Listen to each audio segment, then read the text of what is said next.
Na mtazamaji wangu, natumai mzima na buheri wa afya popote pale ulipo. Kwa mara nyingine, karibu tena katika YouTube channel yetu.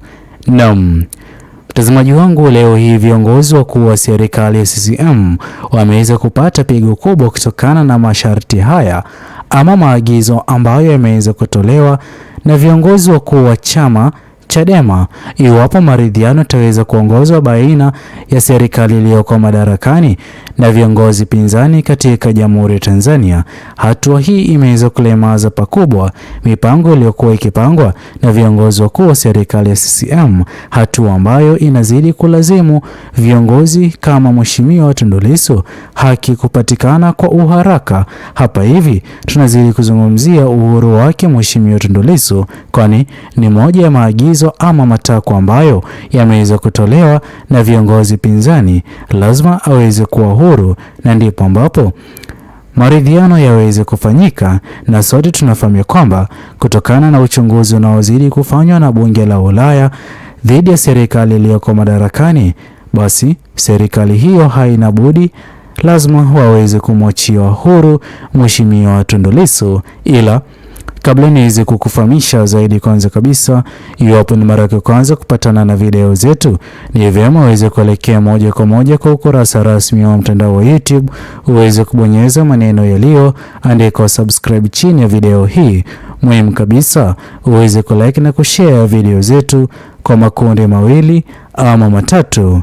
Naam, mtazamaji wangu, leo hii ikiwa ni tarehe 15 mwezi wa 7 mwaka 2026, kwa mara nyingine uongozi ulioko madarakani umeweza kukumbwa na matakwa mapya ambayo yanazidi kupendekezwa yaweze kufanyika kabla ya maridhiano. Sote tunafahamu kwamba uongozi ulioko madarakani ungependa kuondokea kesi ya bunge la Ulaya ambayo inazidi kuchunguza siku baada ya siku kwa uongozi huu ulioko madarakani.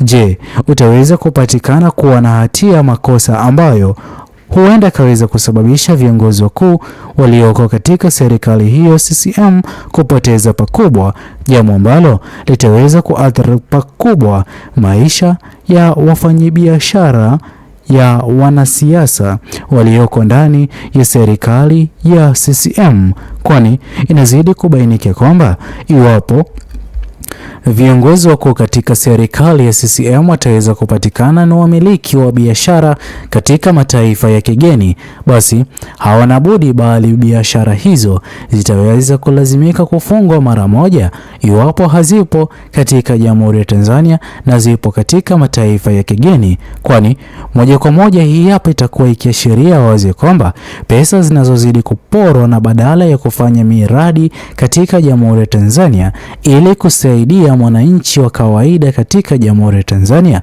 fedha hizo, mtazamaji wangu, zinazidi kutumika katika biashara huko katika mataifa ya kigeni. Hivyo basi, hatua ya kwanza ambayo bunge la Ulaya linazidi kuangazia ni kwamba wanachunguza serikali iliyoko madarakani. Hivyo basi, iwapo baadhi ya viongozi walioko katika serikali hiyo wataweza kupatikana kuwa wanazidi kufanya biashara ama kuwekeza katika mataifa ya kigeni, basi moja kwa moja fedha katika account bank hizo za huko katika mataifa ya kigeni moja kwa moja hazitaweza kutumiwa tena na viongozi hao, bali pesa hizo zitaweza kurejeshwa ili kutumikia mwananchi wa kawaida wa Jamhuri ya Tanzania. Na mtazamaji wangu, kutokana na hatua hizo ambazo zinazidi kupangwa kufanywa na bunge la Ulaya, zimeweza kutia nguvu viongozi wakuu wa chama Chadema kwa mara nyingine, kwani viongozi wakuu wa chama Chadema wameweza kukubaliana ya kwamba ni vyema kufanyika kwa maridhiano, ila kabla ya maridhiano hayo kufanyika, lazima waathiriwa wa wale wote walioweza kuathirika na ghasia na vuguvugu la maandamano ya mwaka 2025 waweze kuwepo ili haki iweze kupatikana. Pia kuna baadhi ya viongozi mashuhuri waliokuwa kama kioo cha jamii na hata kufanya uhamasishaji kuhusiana na viongozi sahihi kuchaguliwa katika uchaguzi wa mwaka 2025. Wote walioweza kukamatwa waweze kuachiwa huru. Hapa hivi tunazidi kuzungumzia Mheshimiwa Tundu Lissu pamoja na Mheshimiwa Humphrey Polepole, kwani viongozi hawa ndio viongozi ambao waliokuwa wameweza kuwa na imani kubwa kwa vijana Gen Z katika uchaguzi wa mwaka 2025.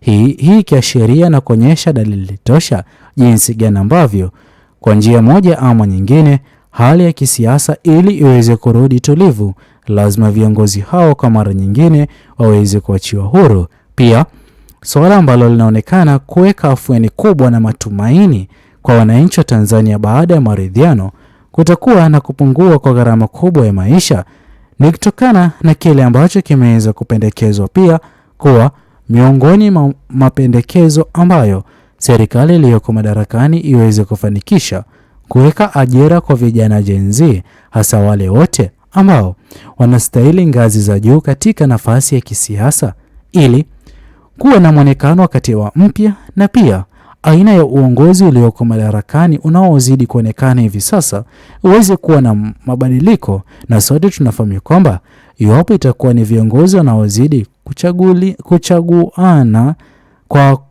kwa kujuana, basi mtazamaji wangu hakutakuwa na mabadiliko, bali viongozi wa chama Chadema wanazidi kupendekeza kwamba nafasi na ngazi za juu ambazo zinazidi kutarajiwa kupewa walioweza kubobea katika nafasi hizo, mtazamaji wangu, itakuwa ni swala la utendaji kazi tu na sio kupata ajira ama nafasi kubwa kwa kujuana. Hii mtazamaji wangu ni dalili tosha inayozidi kuonyesha jinsi gani ambavyo hivi sasa viongozi wa bunge la Ulaya wameweza kuandamana ama kushikana mkono pamoja na viongozi wakuu wa chama Chadema pamoja na viongozi wengine pinzani katika Jamhuri ya Tanzania. Hii hapa ikipeana afueni na ushindi mkubwa kwa idadi kubwa ya wananchi wa Tanzania ambao wanaoamini kwamba kwa kufanyika kwa maridhiano basi lazima haki iweze kupatikana. Vile vile Tanzania mpya lazima iweze kuwepo ama kupatikana, na sote tunafahamu kwamba katiba mpya itaweza kupatikana Tanzania mpya itaweza kupatikana kupitia katiba mpya, na pia viongozi walioko serikalini kubadilisha aina ya uongozi, hasa kukabidhiana na wale wanaozidi kupinga na kukosoa serikali iliyoko madarakani. Hivyo basi serikali itaweza kulazimika kuweka uhuru kwa vyombo vya habari bila shinikizo la aina yoyote ile kwa wale watakaokuwa wakipinga na kukosoa serikali iliyoko madarakani. Yote haya yanazidi kufanyika kutokana na siasa kuwa na mwonekano wa aina mbili ama kuwa na sura mbili, moja ambayo ni upinzani na moja ambayo ni utawala. Ila katika serikali iliyoko madarakani hivi sasa, upinzani tunazidi kuona jinsi gani ambavyo unazidi kukandamizwa siku baada ya siku. Hatua hiyo inazidi kupendekezwa katika maridhiano yatakayokuwa yakifanyika.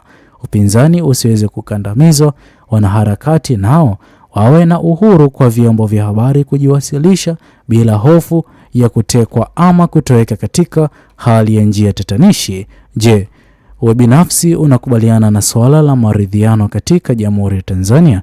Tuachie maoni yako katika uwanja wa comment section. Muhimu kabisa uweze kusubscribe, like, comment na kushare video zetu. Bye bye until the next video.